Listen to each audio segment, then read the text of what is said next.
Let's talk about confined spaces. They sound harmless enough, right? Wrong. Think about it. Tight spaces, limited airflow, maybe some nasty stuff floating around. Not exactly a walk in the park. These places can be death traps if you don't treat them with respect. We're talking about places like silos, tanks, vaults, even sewers. You know, the places most folks avoid. This guide is here to make sure you come back from those jobs in one piece. We'll walk you through each step so you're prepared for anything. Before you even think about setting foot in a confined space, you gotta be ready. This isn't your grandma's basement we're talking about. This is serious business. First off, training. You wouldn't jump into a NASCAR race without knowing how to drive, would you? Same goes for confined spaces. Get the right training so you know the ropes. Next up, equipment check. Your life might depend on it. We're talking about your air monitor, your ventilation system, your harness, everything. Make sure it's all in tip-top shape and you know how to use it. No excuses. Confined spaces are like mystery boxes. They can be full of surprises, and not all of them are pleasant. When you approach a confined space, you need to be prepared for anything. It's not just about what you can see, but also about what you can't see. The hidden dangers are often the most perilous. You never know what you're gonna get. It could be something as simple as a tool left behind, or something as dangerous as a chemical spill. The element of surprise is always there, and it's your job to uncover it before it becomes a problem. Could be bad air, could be chemical spills, could be some nasty surprises left by the last guy who went in. These confined spaces can harbor all sorts of hazards. The air quality might be compromised with low oxygen levels or the presence of toxic fumes. Chemical spills can create slippery surfaces and release harmful vapors. Debris left behind can cause tripping hazards or block your exit in an emergency. Your job is to play detective. You need to inspect every nook and cranny, looking for anything that might pose a risk. Use your senses, but don't rely on them alone. The human nose can detect some dangers, but it's not infallible. That's where your equipment comes in. Use your nose, but more importantly, use your equipment. Gas detectors, for instance, are essential tools in confined spaces. They can detect gases that are invisible and odorless, giving you a heads up before you even step inside. Always make sure your equipment is in good working order and calibrated correctly. Gas detectors are your best friends here. They can alert you to the presence of dangerous gases like carbon monoxide, hydrogen sulfide, and methane. These gases can be deadly, and without a gas detector you might not even know they're there until it's too late. Check for things like low oxygen, flammable gases, toxic fumes. Each of these can pose a serious threat to your safety. Low oxygen levels can cause dizziness and unconsciousness. Flammable gases can lead to explosions. Toxic fumes can cause respiratory problems or even death. Always be thorough in your checks. Don't mess around with this stuff. Safety is paramount. Always wear the appropriate personal protective equipment, PPE, and follow safety protocols to the letter. Your life depends on it. One small mistake can have catastrophic consequences. Your life depends on it. Every time you enter a confined space, you're taking a risk. But with the right precautions, you can minimize that risk.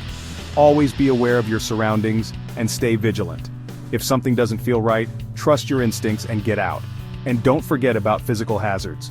Confined spaces can be cramped and difficult to navigate. Look out for trip hazards like loose cables or uneven flooring. Make sure any ladders or scaffolding are secure before you use them. Physical hazards can be just as dangerous as chemical ones. Are there any trip hazards? Is the ladder secure? These are questions you should always ask yourself. A fall in a confined space can be particularly dangerous because help might not be able to reach you quickly. Always double-check your equipment and surroundings. Is there a risk of flooding? Water can accumulate in confined spaces, creating slip hazards and potentially leading to drowning. Always check for water levels before you enter and have a plan for dealing with any water you find. Think ahead and stay alert. Preparation and vigilance are your best tools for staying safe in confined spaces. Always have a plan, and always be ready to adapt if things don't go as expected. Your safety, and the safety of those around you, depends on it. Here's the deal. You don't just waltz into a confined space because you feel like it. You need permission. Think of it like a VIP area. You need the right pass to get in. That's where the entry permit comes in. It's a document that basically says, this space has been checked out and it's hopefully safe to enter. It outlines the job, the hazards, the safety equipment you need, the whole 9 yards. No entry permit, no entry, period. Section 5. Working smart safe entry and operations. Alright, you've got your training, your gear, your permit, you're almost ready to go. But before you step into that confined space, let's go over a few crucial points to ensure your safety and the safety of those around you. Time to get to work. But hold your horses. Rushing into a confined space without a final check can be a recipe for disaster. Always take a moment to double-check everything. Even with all the prep, things can still go south in a hurry. Unexpected issues can arise, and it's essential to be prepared for anything. Always have a contingency plan in place. That's why you never ever work alone in a confined space. Having a buddy system is not just a recommendation, it's a necessity. Your buddy is there to assist you in case of an emergency and to ensure that you're following all safety protocols. Your buddy's there to keep an eye on you and vice versa. Communication is key here. Use communication devices effectively and make sure you're always in contact with your team. Keep talking to each other, let each other know what you're doing, and if something feels off, speak up. Never ignore a gut feeling. It could be the difference between a safe operation and a dangerous situation. And remember, stick to the plan. The safety plan is there for a reason. It's been designed to keep you safe and to ensure that the job gets done without any incidents. Don't get cocky and start taking shortcuts. That's how accidents happen. Always follow the procedures, no matter how experienced you are. Safety is a continuous process, and complacency can lead to severe consequences. Once the task is complete, make sure to exit the confined space safely and conduct a debriefing session. Discuss what went well and what could be improved for next time. Continuous improvement is key to maintaining a safe working environment. Finally, take care of your equipment. Proper maintenance and storage of safety gear ensure that it's ready for the next job. Your safety gear is your lifeline, so treat it with the respect it deserves. Regular training and reviews of safety protocols are essential.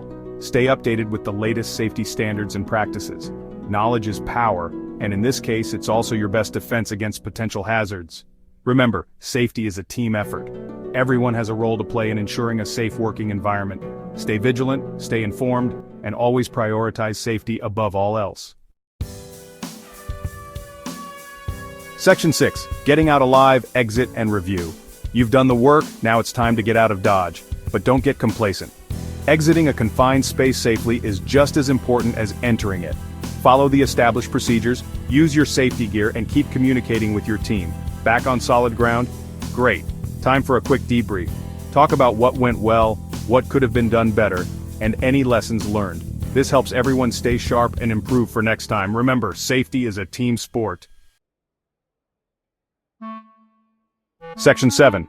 Banishing the threats. Hazard elimination. In this section we will delve into the critical steps necessary to eliminate hazards in confined spaces. These spaces can be particularly dangerous due to their limited access and potential for hazardous atmospheres. Therefore, understanding how to effectively manage and eliminate these risks is crucial for ensuring safety. Wouldn't it be great if we could just make all the confined space hazards disappear?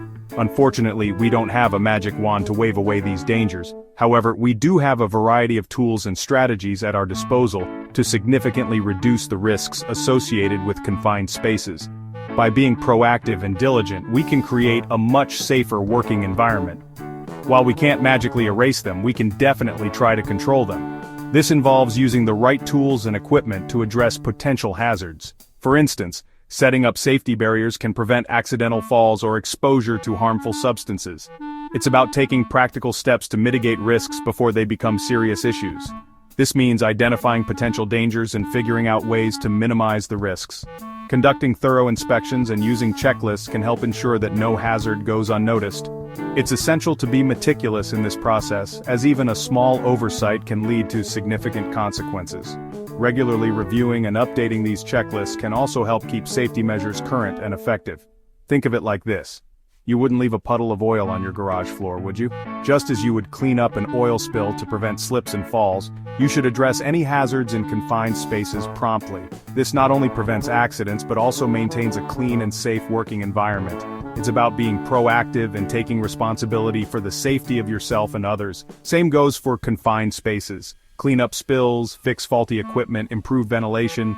These actions are fundamental to maintaining a safe environment. Proper ventilation, for example, can prevent the buildup of toxic gases, while fixing faulty equipment can prevent malfunctions that could lead to accidents. It's about taking comprehensive measures to ensure that every aspect of the confined space is safe. And always follow proper lockout/tagout procedures when dealing with machinery. This is a critical step in preventing accidental startups and ensuring that machinery is safe to work on. Lockout/tagout procedures involve isolating energy sources and securing them in a safe position, which is essential for protecting workers from unexpected hazards. It's a simple yet effective way to enhance safety. Remember, an ounce of prevention is worth a pound of cure. By taking the time to identify and eliminate hazards, you can prevent accidents and injuries before they occur. This not only protects workers but also promotes a culture of safety within the workplace, so always be vigilant, proactive, and committed to maintaining a safe environment. Your efforts can make a significant difference in ensuring everyone's safety. Section 8. Playing it safe. Key takeaways. Let's recap. Confined spaces can be dangerous, no two ways about it. But with the right knowledge and a healthy dose of caution, you can get the job done safely. Remember the essentials: proper training, thorough hazard assessment, getting the green light with an entry permit, and never ever working alone. Stay vigilant, communicate clearly, and don't take any shortcuts. Your life depends on it. Section 9. Be a safety champ. Your role in staying safe. Here's the bottom line, folks. Safety isn't just a set of rules, it's a mindset. It's about looking out for yourself and your coworkers, and taking responsibility for your actions. Don't wait for someone else to point out a hazard or enforce a procedure. Be proactive, speak up, and never be afraid to ask questions. Remember, in the world of confined spaces, a little bit of caution can go a long way. Stay safe out there.